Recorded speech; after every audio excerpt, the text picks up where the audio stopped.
penasaran, apa sih yang bikin konflik ini semakin kompleks? Jadi, Tapi gimana ya upaya diplomatik di tengah-tengah situasi begini? Menyimpan ilmu, menyulut rasa ingin tahu. Belajar dimanapun dan kapanpun. Halo, selamat datang di Archive Wonder. kita akan ngobrol soal konflik yang lagi panas di Timur Tengah, terutama hubungan rumit antara Iran, Israel, dan peran Amerika Serikat, ya? Wah, topik yang berat dan mendalam banget ya.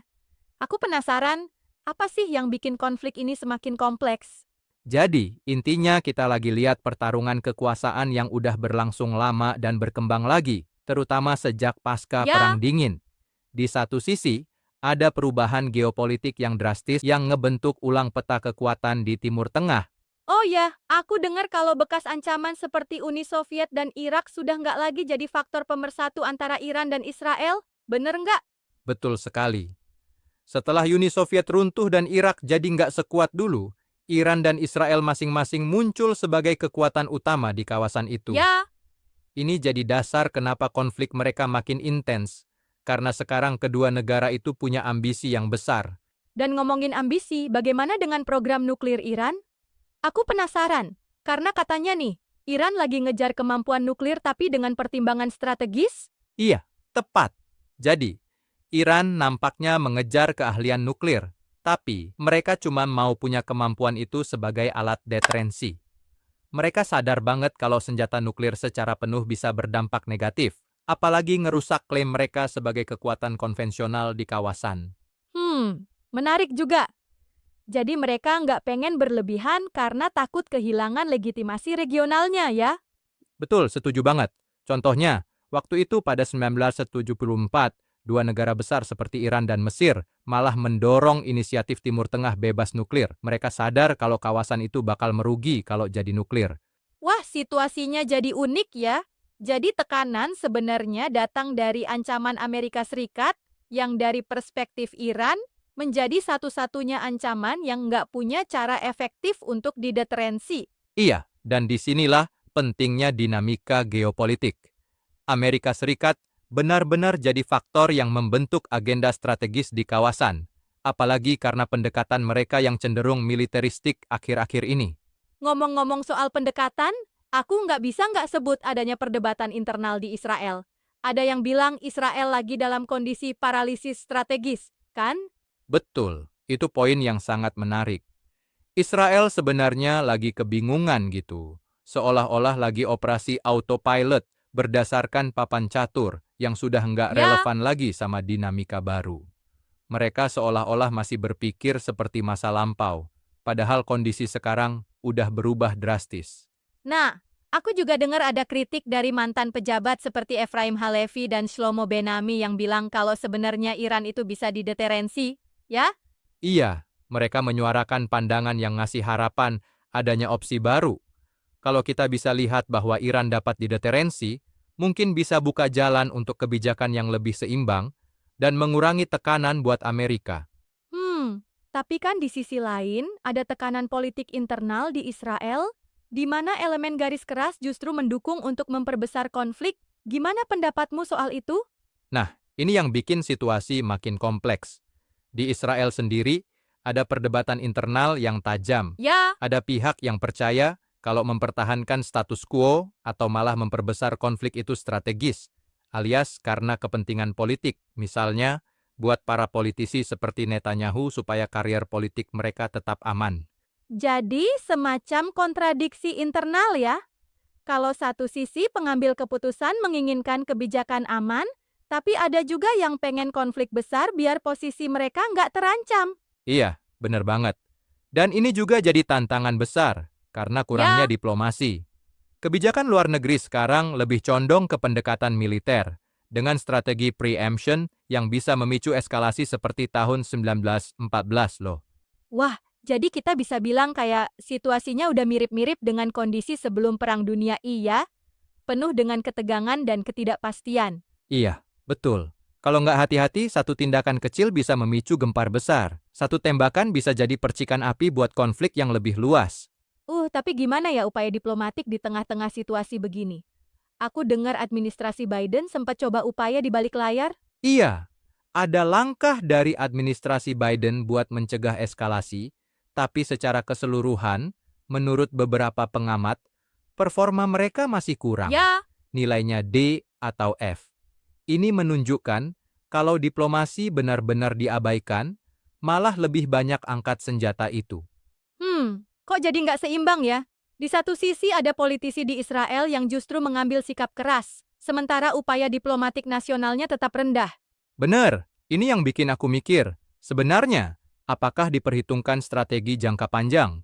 Soalnya, tanpa inisiatif diplomatik yang kuat, konflik ini bisa terus menguat dan bakal menguras sumber daya regional, plus bikin masyarakat semakin terjebak dalam perpajakan konflik.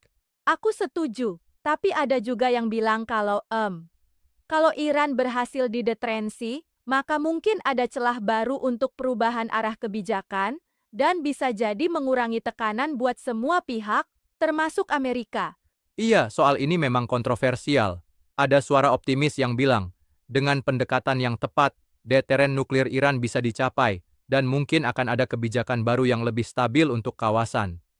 Tapi di sisi lain, kenyataan Ya. lapangan menunjukkan ada banyak faktor internal dan eksternal yang terus bikin dinamika ini rumit. Jadi pada intinya, kita lagi ngelihat gambaran besar di mana sejarah, kekuasaan, dan bahkan narasi media turut memengaruhi persepsi publik, ya? Betul banget. Kasus misalnya, narasi sejarah seperti biografi Titan of Tehran yang menceritakan Habib El-Ghanayan, nunjukin gimana sejarah itu nggak cuman hitam putih, tapi penuh tragedi dan Ya. dinamika antar komunitas. Narasi seperti ini membantu kita memahami kompleksitas hubungan di antara negara-negara itu dengan lebih humanis. Menarik juga bahwa narasi sejarah bisa jadi alat untuk manipulasi informasi, terutama dalam isu-isu sensitif seperti genosida Armenia, ya? Iya memang, ada upaya-upaya kuat buat mengontrol narasi, termasuk oleh organisasi seperti Primer di AS yang berusaha mempengaruhi cara media membahas konflik Israel. Ini Ya. bikin kita harus kritis terus dan mencari sumber informasi yang objektif. Aku sempat mikir, apakah mungkin kita bisa menemukan jalan keluar dari paralisis strategis ini? Apakah dialog dan diplomasi benar-benar bisa mengantisipasi eskalasi yang mungkin terjadi? Itu tantangan yang besar. Seperti yang kita lihat, tanpa panduan diplomatik yang kuat, situasinya bisa mengenalkan risiko eskalasi besar, mirip kondisi tahun Ya. 1914. Jadi, solusi jangka panjang mungkin harus melibatkan perubahan mendasar dalam cara negara-negara ini merancang kebijakan luar negeri mereka. Aku paham maksudmu. Jadi, intervensi diplomasi dan dialog sejati harus diutamakan daripada terus bersikap militeristik dan mempertahankan kebijakan Armageddon, ya? Iya, persis. Filosofi kemanusiaan dan diplomasikan harus kembali jadi prioritas. Sementara, leader seperti Netanyahu yang mungkin punya agenda politiknya sendiri harus mempertimbangkan dampak jangka panjang, bukan hanya keuntungan politik sesaat. Ya, tapi aku sempat mikir, mungkin ada kritikus yang berpendapat kalau pendekatan militer memang sulit dihindari. Apakah kamu setuju dengan kritik itu? Aku agak tidak setuju sepenuhnya. Memang, situasi darurat terkadang mengharuskan tindakan cepat, tapi kalau terus-menerus mengandalkan senjata, itu justru membawa kerepotan yang lebih besar dan merusak prospek masa depan. Jadi, menurutku, Ya, kita butuh keseimbangan antara pertahanan dan dialog diplomatik. keseimbangan itu memang krusial. Dan menurutmu, apa peran media dalam semua ini? Soalnya, narasi yang salah itu bisa memperkeruh situasi di medan geopolitik. Benar, peran media itu sangat kritis. Seperti upaya organisasi yang mencoba membentuk narasi. Kadang ada pula berita yang disembunyikan atau diubah untuk mendukung agenda Ya. tertentu. Makanya, tugas kita sebagai penonton dan pembelajar adalah terus mempertanyakan dan mencari informasi yang kredibel. Jadi, kesimpulannya, baik Iran, Israel, maupun Amerika Serikat punya peran yang rumit, ya, mulai dari ambisi nuklir, perdebatan internal, hingga manipulasi narasi di media. Iya, persis. Dan kita juga lihat bahwa meskipun banyak faktor eksternal yang memicu konflik, esensinya masih tentang kekuasaan, identitas, dan sejarah yang Ya. saling bersilangan. Banyak faktor yang harus diperhitungkan dengan cermat untuk menghentikan eskalasi konflik. Sangat membuka mata. Ya, aku jadi makin paham kalau kita ingin mendapatkan gambaran yang nyata, harus melihat melampaui berita utama ke dalam konteks sejarah dan politik yang kompleks. Betul sekali, kita nggak bisa begitu saja menerima narasi yang ada. Kita harus terus gali dan bertanya, apa yang sebenarnya terjadi? Dan Ya. itu adalah esensi dari diskusi kita hari ini. Nah, semoga diskusi ini bisa membuka perspektif baru buat para pendengar dan memberikan insight yang mendalam tentang konflik di Timur Tengah. Iya, semoga benar-benar bisa menginspirasi kita semua untuk berpikir kritis dan mendorong dialog yang lebih konstruktif di masa depan. Jangan lupa, tetap kritis dalam menyimak setiap narasi dan terus cari kebenaran di balik berita. Jika kalian merasa video ini mencerahkan, like, tinggalkan komentar dengan pemikiran atau pertanyaan kalian, dan juga subscribe Archive Wonder agar tidak ketinggalan video-video berikutnya yang akan terus memperkaya wawasan kalian.